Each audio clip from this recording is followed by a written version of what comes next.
ಏನಾದ್ರೂ ಮಾಡಿ ತಪ್ಪಿಸಿಕೊಳ್ಳಲೇಬೇಕು. ಅಯ್ಯೋ ಹೊಟ್ಟೆ ನೋವು ಅಮ್ಮ. ಅಯ್ಯೋ ಅಮ್ಮ, ಏನಾಯ್ತು? ಹೊಟ್ಟೆ ನೋವು. ಹೊಸ ಸೇಂದಿ ಕುಡಿತೀಯಾ? ಬೇಡ, ನೀರ್ ಬೇಕು. ನೀರ್ ಬೇಕಾ? ತಟ್ಟೆ ನೀರು. ನಾನು ತಡೆಯಕ್ಕೆ ನೀನ್ ಯಾರು? ನಾನು ಯಾರು ಅಂತ ನಿಮ್ಗೆ ಗೊತ್ತಿಲ್ಲ?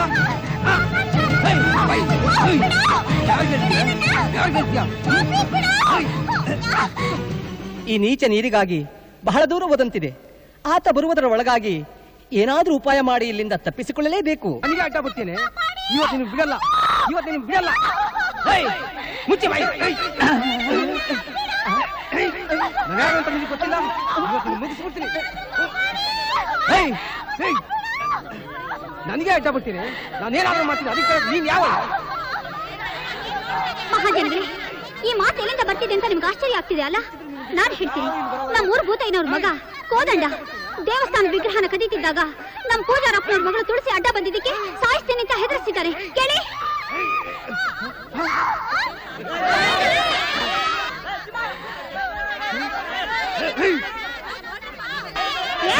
ನಿಂತ್ಕೊಳ್ಳೋ, ಹಿಡ್ಕೊಳ್ಳಿ.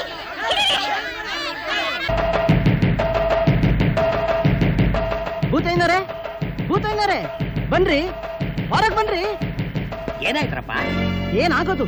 ನಿಮ್ ಮಗ ಕೋದಂಡ ಪವಿತ್ರವಾದ ದೇವಸ್ಥಾನ ನುಗ್ಗಿ ಆ ವಿಗ್ರಹಗಳನ್ನ ಕದಿಯಕ್ ಪ್ರಯತ್ನ ಪಟ್ಟ. ಇದು ತಪ್ಪು ಅಂತ ತಡೆಯಕ್ ಬಂದ ನಮ್ ಪುರೋಹಿತರ ಮಗಳನ್ನೇ ಮಾನಭಂಗ ಮಾಡಕ್ ಪ್ರಯತ್ನ ಪಟ್ಟ. ನಮ್ಮ ಆಲವ್ರು ನೋಡ್ದೆ ಹೋಗಿದ್ರೆ ಇಷ್ಟೊತ್ತಿಗೆ ಅಯ್ಯೋ ಏನ್ ಅನಾಹುತ ಆಗ್ತಿತ್ತು ಏನೋ. ಶಿವನೇ ಶಂಭುಲಿಂಗೇಶ್ವರ, ಅಪಚಾರ ಅಪಚಾರ. ದೇವಸ್ಥಾನದ ಗರ್ಭಗುಡಿ ಒಳಗೆ ಪ್ರವೇಶ ಮಾಡಿದ್ನ. ಪಾಪ, ಇಂತ ಹಸುವಿನ ಮೇಲೆ ಬಲಾತ್ಕಾರ ಮಾಡಕ್ ಹೋಗಿದ್ನ. ತಗೊಂಬರ್ಲ ಮಚ್ಚ, ನನ್ನ ಮಗನ ಶಿವ ಅನ್ನಿಸ್ಬಿಟ್ಟು ನಾ ಜೈಲ್ ಹೊಂಟಾಯ್ತೀನಿ. ಭೂತಯ್ಯನವ್ರೆ, ನೀವೇ ಊರಿಗೆ ಹಿರಿಯರು, ನೀವೇ ಜೈಲ್ಗೆ ಹೋಗ್ತೀನಿ ಅಂತ ಇಂತ ನಿರ್ಧಾರ ತಗೊಂಡ್ಬಿಟ್ರೆ ನಮ್ಮ ಊರಿನ ಗತಿ ಏನಾಗ್ಬೇಕು ಹೇಳಿ? ಸಾಧ್ಯವಿಲ್ಲ ದೇವಮ್ಮ, ಅವನ್ನ ಸಾಯಿಸ್ಬಿಡ್ತೀನಿ. ಇಂಥವ್ರು ಈ ಭೂಮಿ ಮೇಲೆ ಒಂದು ಕ್ಷಣ ಇರಬಾರ್ದು. ಭೂತಯ್ಯನವ್ರೆ, ಸಮಾಧಾನ ಮಾಡ್ಕೊಳ್ಳಿ. ಹೆಂಗ್ ಸಮಾಧಾನ ಮಾಡ್ಕೊಳ್ಳಿ ಮೇಷ್ಟ್ರೆ? ಹೊಟ್ಟೆ ಆಗಿ ಬೆಂಕಿ ಬಿದ್ದು ಸೊಟ್ಟ ಆಯ್ತಾ? ನೋಡಿ, ತಿಳಿದು ನೀವೇ ತಪ್ಪು ಮಾಡ್ತಾ ಇದ್ದೀರಾ. ಕಾನೂನು ಹಾಗೆಲ್ಲ ಕೈ ತಗೋಬಾರ್ದು. ಅದಕ್ಕೆ ಪೊಲೀಸ್ ಸ್ಟೇಷನ್ ಕೋರ್ಟ್ ಇದೆ, ಅವ್ರಿಗೊಪ್ಸಿ ಅವ್ರ ಶಿಕ್ಷೆ ಕೊಡ್ತಾರೆ. ಸರಿಯಾಗಿ ಹೇಳಿದ್ರಿ ಮೇಷ್ಟ್ರೆ. ಪೊಲೀಸ್ನವ್ರಿಗೆ ಫೋನ್ ಮಾಡಲ್ಲ. ಇನ್ಸ್ಪೆಕ್ಟ್ರೆ, ಮೊದ್ಲು ನನ್ನ ಮಗನ ಹೇಳ್ಕೊಂಡೋಗಿ.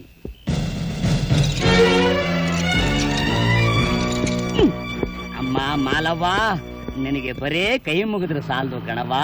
ನಿನ್ನ ಕಾಲ್ಗೆ ಚಿನ್ನದ ಕಡಗ ಹಾಕ್ಸಿ, ನಿನ್ನ ಕೈಗೆ ವೀರ ಕಂಕಣ ತೊಡಿಸಿ, ನಿನ್ನ ಕೊರಳಿಗೆ ಮುತ್ತಿನ ಮಾಲೆ ಹಾಕ್ಸಿ, ಆನೆ ಅಂಬಾರಿ ಮೇಲೆ ಮೆರವಣಿಗೆ ಮಾಡಿಸ್ಬೇಕು. ಚೆನ್ನಾಗಿದೆ. ಈಗಲೇ ಅವಳು ನಮ್ಮ ಕೈಗೆ ಸಿಗ್ತಾ ಇಲ್ಲ. ಇನ್ನು ಕಂಕಣ ಕಟ್ಟಿ ಮೆರವಣಿಗೆ ಮಾಡಿಸ್ಬಿಟ್ರೆ ಶ್ರೀಮದ್ ರಮಾರಮಣ ಗೋವಿಂದ ಗೋವಿಂದ. ಯಾಕೆ ಹೊಟ್ಟೆ ಕಿಚ್ಚ? ಮುಚ್ಚ ಬಾಯಿ. ಸಾಕ್, ಸುಮ್ನೆ ಇರೋ. ಎಲ್ಲ ನಿಂದೆ ತಪ್ಪು. ಓಡೋ ಕುದುರೆಗೆ ಕಡಿವಾಣ ಹಾಕಿ ಹಿಡಿಬೇಕು. ಅವಳು ಕುತ್ತಿಗೆಗೊಂದು ತಾಳಿ ಬಿಗಿದು ಕೈಗೊಂದು ಮಗುನ್ ಕೊಟ್ಟಿದ್ರೆ ಲಾಲಿ ಹಾಡ್ಕೊಂಡು ತೆಪ್ಪಗ್ ಬಿದ್ದಿರೋಳು. ನಾನು ಇವಳು ಮದುವೆ ನೀನ್ ಹಾಕಿ ಸಾಯಿಸ್ತೀಯಾ? ಇಂಥವಳು ಮದುವೆ ಆದ್ರೆ ಅಂಬಾಪುರ ಸಂತೆಲಿ ನನ್ನೇ ಹರಾಜಾಕ್ಬಿಡ್ತಾಳೆ. ಮದುವೆಗೆ ಮುಂಚೆ ಎಲ್ಲ ಹೆಣ್ಮಕ್ಳು ಹೀಗೆ ಕಣೋ. ಮದುವೆ ಮಂಟಪದಲ್ಲಿ ಒಂಥರ ಇರ್ತಾರೆ, ಮಂಚದ ಮೇಲೆ ಇನ್ನೊಂದ್ ತರ ಇರ್ತಾರೆ. ಮದುವೆ ಮಾಡ್ಕೊಂತ ನನ್ನೇ ಪೀಡಿಸ್ತಾ ಇದೆಯಲ್ಲ, ಆ ಡಾಮ್ ಡಸ್ಕ್ ಆಗಿ ಇಷ್ಟ ಇದೆಯಲ್ಲ ಕೇಳು. ಏನಮ್ಮ ಮಾಲಾ, ಹೇಗೆ? ಹೀಗೆ. ಹಾಗಾದ್ರೆ ಪುರೋಹಿತರ ಮನೆಗೆ ಹೋಗಿ ಮುಹೂರ್ತ ಇಡ್ಸ್ಕೊಂಡ್ ಬಂದ್ಬಿಡ್ತೀನಿ. ನಾಳೆ ಹೇಗೋ ಆಫೀಸ್ ಕೆಲಸ ಮೇಲೆ ಬೆಂಗಳೂರು ಹೋಗ್ತಾ ಇದ್ದೀನಿ. ಬರ್ತಾ ತಾಳಿ ಸೀರೆ ಎಲ್ಲ ತಗೊಂಡ್ಬರ್ತೀನಿ. ಊರ್ ಜನರ ಮುಂದೆ ನಾಟಕ ಮಾಡಿ ನನ್ನ ಮಗನ್ನ ನನ್ನ ಕೈಯಾರೆ ನಿಮ್ಗೆ ಒಪ್ಪಿಸ್ಬಿಟ್ಟು ನಾನು ಒಳ್ಳೆಯವನು ಅನ್ನಿಸ್ಕೊಂಡ್ಬಿಟ್ಟೆ. ನನ್ನ ಮಗನ್ನ ನೀವು ಒಳಕ್ ಹಾಕದೆ ಹೊರಗೆ ಬಿಟ್ಟಿದ್ದಕ್ಕೆ ಕಾಣಿಕೆ ಕೊಟ್ಟಿದ್ದೀನಿ. ಹಾಗಂತ ನಿಮ್ ಮಗನ ಹಿಂದೆ ಹಾಕೊಂಡು ಓಡಾಡಬೇಡಿ. 1 ವರ್ಷ ಹಳ್ಳಿ ಕಡೆ ತಲೆ ಆಗ್ದಿದ್ದಂಗೆ ನೋಡ್ಕೊಳ್ಳಿ. ನಾನಿನ್ ಬರ್ತೀನಿ. ತುಂಬಾ ಥ್ಯಾಂಕ್ಸ್. ಚಿನ್ನದಂತ ಶಂಕರಾಭರಣಂ ಕ್ಯಾಸೆಟ್ ವ್ಯವಹಾರ ಬೇಡ ಅಂತ ದೇವ್ರ ವಿಗ್ರಹ ಕೈ ಹಾಕಕ್ಕೆ ಪ್ರಯತ್ನ ಪಟ್ವಿ. ಪ್ರಥಮ ಪ್ರಯತ್ನದಲ್ಲಿ ಆ ಗಂಡು ಬೀರಿ ಮಾಲಾಶ್ರೀ ಯಾಕೆ ಕುಟ್ಟಿಸ್ಬಿಟ್ಲು. ಈಗ ಮುಂದೇನ್ ಮಾಡವ? ಯಾವ್ದಾರ ದೇವಸ್ಥಾನದ ಮುಂದೆ ಹಳೆ ಡಾಲ್ಡಾ ಡಬ್ಬಿ ಕಟ್ಕೊಂಡು ಚಮೀ ಪೈಚಾ ಅಂತ ದೀಕ್ಷಾ ಇರ್ತವೆ. ಲೇ ಭೂತಯ್ಯ, ಬೇಡ. ಕ್ಯಾಸೆಟ್ ಬಿಸ್ನೆಸ್ ಬೇಡ, ದೇವರ ವಿಗ್ರಹದ ಬಿಸ್ನೆಸ್ಸು ಬೇಡ. ನಿಮ್ಮ ಹಳ್ಳಿಲಿ ಒಂದು ದೊಡ್ಡ ಆಸ್ಪತ್ರೆ ಕಟ್ಸೋದು. ಆಸ್ಪತ್ರೆ ಕಟ್ಟಿ ಸೇವೆ ಮಾಡಕ್ಕೆ ನಾವೇನ್ ಮಠಾಧೀಶ್ವರಗಳ? ಸೇವೆ ಅಲ್ಲ, ವ್ಯಾಪಾರ. ವ್ಯಾಪಾರ ಅಂದ್ರೆ ಇತ್ತೀಚೆಗೆ ಸಿಟಿ ಹಾಸ್ಪಿಟಲ್ ನಲ್ಲಿ ಕಿಡ್ನಿನ ಕದ್ಕೊಂಡು ಹೊರದೇಶಕ್ಕೆ ಮಾರಿ ಹಣ ಮಾಡೋದಿಲ್ವಾ, ಹಂಗೆ. ಜೈಲ್ಗೆ ಹೋದ್ರಲ್ಲಪ್ಪ ಅವರೆಲ್ಲ. ಸಿಟಿ ಒಳಗಿರೋರು ವಿದ್ಯಾವಂತರು ತಿಳ್ಕೊಳ್ತಾರೆ, ಹಳ್ಳಿಲಿರೋರು ದಡ್ರು. ಏನು ಉಚಿತವಾಗಿ ಪರೀಕ್ಷೆ ಮಾಡ್ತೀವಿ, ಕಮ್ಮಿ ಖರ್ಚಲ್ಲಿ ಚಿಕಿತ್ಸೆ ಮಾಡ್ತೀವಿ ಅಂತ ಪ್ರಚಾರ ಮಾಡ್ಬಿಟ್ರೆ ನಮ್ಮ ಆಸ್ಪತ್ರೆ ಮುಂದೆ 100 ಜನ ಕ್ಯೂನಲ್ಲಿ ನಿಲ್ತಾರೆ. ಗೊತ್ತಾಗ್ದಿಲ್ದ ಹಾಗೆ ಒಬ್ಬೊಬ್ರದ್ದು ಒಂದೊಂದು ಮೂತ್ರ ಪಿಂಡ ಕಿತ್ಕೊಂಡು ಬಿಟ್ರೆ ನಾವು ಕೋಟ್ಯಾಧೀಶ್ವರರು. ಶಬಾಸ್, ಒಳ್ಳೆ ಐಡಿಯಾ. ಯಪ್ಪ, ಇನ್ನು 1 ವರ್ಷ ಹೆಂಗಿದ್ರು ನಾನು ಊರ್ ಕಡೆ ಬರಂಗಿಲ್ಲ. ಇಮಿಡಿಯೇಟ್ ನನ್ನ ಸಿಂಗಾಪುರ್ಗೆ ಎಕ್ಸ್ಪೋರ್ಟ್ ಮಾಡಿ ನಾನು ಅಲ್ಲಿ ಹೋಗಿ ಕಿಡ್ನಿ ಏಜೆನ್ಸಿನ ಇಂಪೋರ್ಟ್ ಮಾಡ್ಕೊಂತೀನಿ.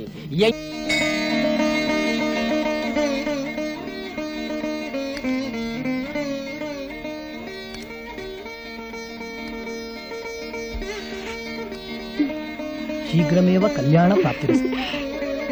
ಥ್ಯಾಂಕ್ಸ್.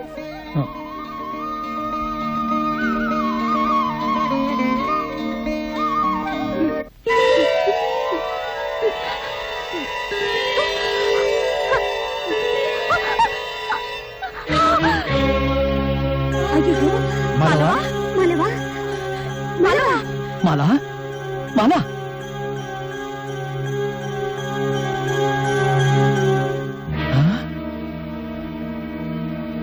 ಗರ್ಭಿಣಿ. ಮಾಲವ ಬಸರಿಯಂತೆ. ಮಾಲವ ಬಸರಿಯಾಗಿದ್ದಾಳಂತೆ. ಮಾಲವ ಬಸರಿಯಂತೆ. ಮಾಲವ ಬಸರಿಯಾಗಿದ್ದಾಳಂತೆ. ಮಾಲವ, ಅಯ್ಯೋ ನಿಮ್ಗೆ ಗೊತ್ತಾಗಿಲ್ಲಕ್ಕ, ಮಾಲವ ಬಸರಿಯಂತೆ. ಮಾಲವ ಬಸರಿಯಾಗಿದ್ದಾಳಂತೆ. ಮತ್ತೇನಾಗಿಲ್ಲ, ಅದು ಹೆಂಗಾದ್ರೂ ಅದೇ ಅವ್ರಿಗೆ ಗೊತ್ತು.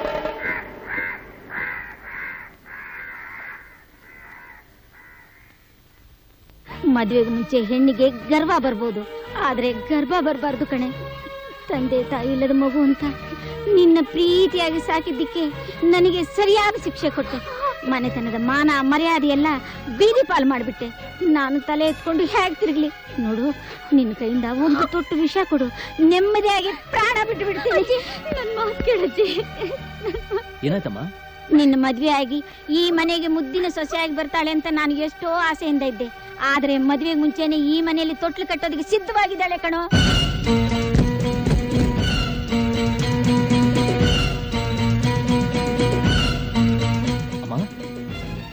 ಏನ್ ಹೇಳ್ತಾ ಇದೀಯಾ? ನಿಜ ಹೇಳ್ತಾ ಇದ್ದೀನಿ. ಅವಳು ತಾಳಿ ಕಟ್ಟಿಸ್ಕೊಳ್ಳೋಕ್ ಮುಂಚೆನೆ ತಾಯಿ ಆಗ್ತಿದ್ದಾಳೆ.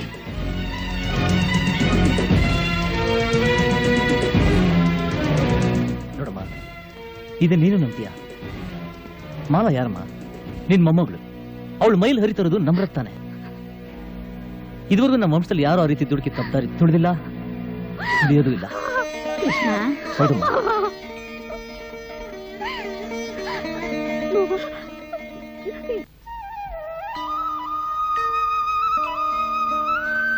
ಪೂಜಾರಪ್ಪ, ನಾನಂತೂ ದೇವ್ರನ್ನ ನೋಡಿಲ್ಲ. ನಿಮ್ಮನ್ನೇ ದೇವ್ರು ಅಂತ ತಿಳ್ಕೊಂಡಿದ್ದೀನಿ. ನನ್ ಮೇಲೆ ಯಾಕಿಂತ ಅಪವಾದ ಹೊರಿಸಿದ್ರಿ? ನನ್ ಬಸರಿನ, ನನ್ ಗರ್ಭಿಣಿನ ಹೇಳಿ ಹೇಳಿ ಪೂಜಾರಪ್ಪ, ಹೇಳಿ. ಪೂಜಾರಪ್ಪ, ಆ ದಿನ ತೀರ್ಥ ಕೊಟ್ಟು ಶೀಘ್ರಮೇವ ಕಲ್ಯಾಣ ಪ್ರಾಪ್ತಿರಸ್ತು ಅಂತ ಆಶೀರ್ವಾದ ಮಾಡಿದ್ರಲ್ಲ, ಇದಕ್ಕೇನಾ? ಹೇಳಿ ಪೂಜಾರಪ್ಪ, ನೀವು ದಿನ ಪೂಜೆ ಮಾಡೋ ಈ ದೇವ್ರ ಮೇಲೆ ಆಣೆ ಮಾಡಿ ಹೇಳಿ. ನಾನ್ ಬಸರಿನ, ನಾನೇ ನಿಮ್ ಮಗಳಾಗಿದ್ರೆ ನನ್ ಮೇಲೆ ಅಪವಾದ ಹೊರಿಸ್ತಿದ್ರ? ಈ ನಿಮ್ ಮಗಳ ಮೇಲೆ ಆಣೆ ಮಾಡಿ ಹೇಳಿ, ಹೇಳಿ.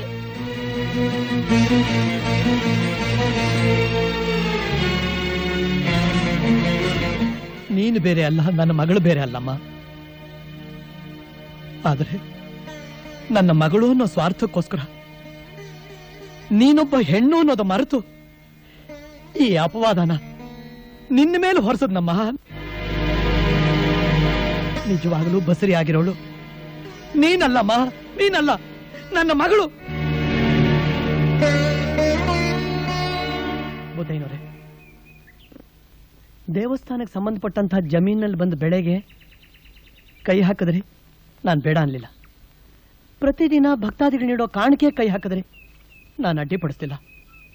ಆದ್ರೆ ದೇವರ ವಿಗ್ರಹನ ಕಿತ್ಕೊಂಡ್ರೆ ನಾನು ಬಿಡೋಲ್ಲ, ಖಂಡಿತ ಬಿಡೋಲ್ಲ. ಪೂಜಾರಪ್ಪ, ದೊಡ್ಡವ್ರನ್ನ ಎದುರಾಕೊಂಡ್ರೆ ಏನಾಯ್ತದೆ ಅಂತ ಮುಂದೆ ನಿನ್ಗೆ ಗೊತ್ತಾಯ್ತದೆ. ಭೂತಯ್ಯನ ಮಗ ಕೋದಂಡ ದರ್ಬೆ ತಗೊಂಡು ಬರ್ತಿದ್ ನನ್ನ ಮಗಳಿಗೆ ಬೆಂಕಿಲಿ ಮತ್ತು ಬರೋ ಪುಡಿ ಹಾಕಿ ಪ್ರಜ್ಞೆ ತಪ್ಪಿಸಿ ಅವಳ ಬಾಳನ್ನೇ ಸರ್ವನಾಶ ಮಾಡ್ಬಿಟ್ನಮ್ಮ.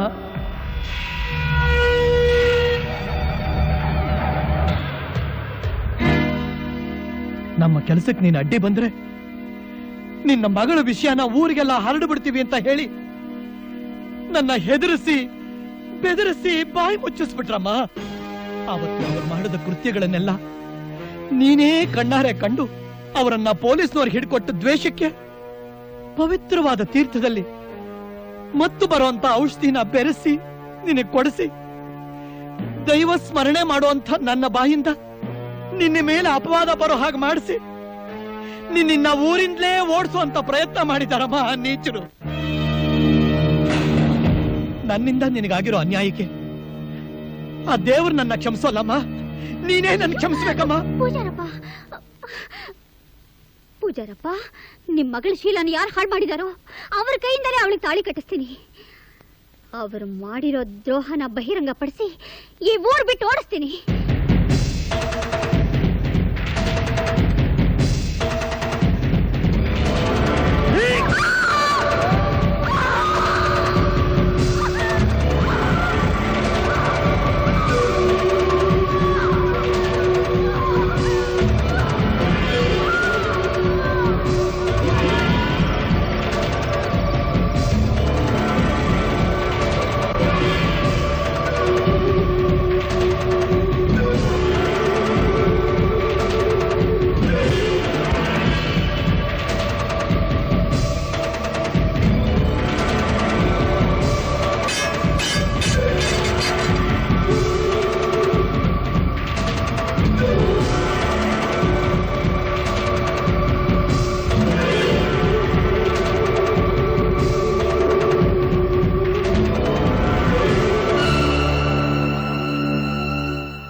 ಪೂಜಾರಯ್ಯ, ಮಾಲಾ ಬಸ್ರಿ ಆಗದೆ ಇದ್ರು ಬಸ್ರಿ ಆಗವಳೆ ಅಂತ ಅಪಪ್ರಚಾರ ಮಾಡ್ದನು ನೀನೆಯ.